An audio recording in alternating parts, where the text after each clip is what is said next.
talk about something that affects a lot of people. How safe are your medical records? Cyber attacks are a growing concern in the healthcare industry. Personal data like digital medical records have now become valuable information. So how do we keep it safe? We want to help you out tonight. Linda Schmidt begins our in-depth look. Last month, Anthem, the country's second largest health insurance company, announced it had been hacked. The cyber attackers got birthdays, social security numbers, home addresses, and employment information of 80 million customers. Now, that sensitive information could be sold to criminals on the black market. Currently, it is not mandatory for the healthcare industry to encrypt patients' digital medical records. Law professor Nicholas Terry says that's a critical mistake.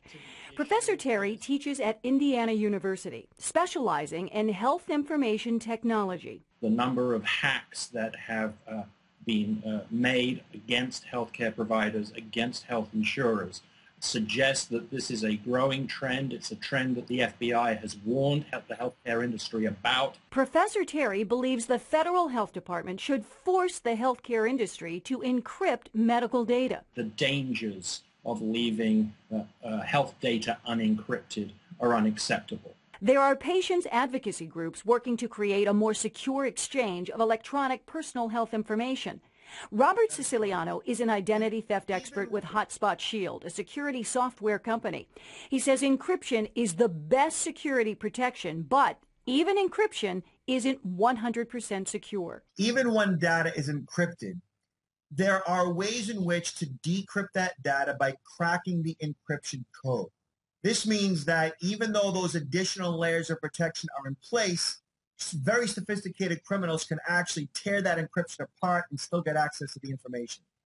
Okay, good story. There is something we can do about it. Share that. Yeah, well, you know, the security expert I talked to there was telling me the best thing that all of us can do, contact the 3 credit bureaus. I'm talking about Experian, TransUnion, and Equifax. Tell them that you want a credit freeze, because when you put a freeze on your credit, if somebody does get a hold of sensitive information like your social security number, that's the key, isn't it? It's the key. It's the key. It's absolutely worthless to them if you have a credit freeze. They won't be able to open a bank account in your name, get a mortgage in your name, so you put a stop to it right there. You just put a stop to it right then and there. There's so much we have to think about, right? It's hurting my brain. It's amazing. Thinking about all Well, this I don't stuff. want you to hurt your brain anymore. Okay? I want you to relax a little bit because the guru is here. Thank you. All right. Thank I know you, Linda. the man. You know him.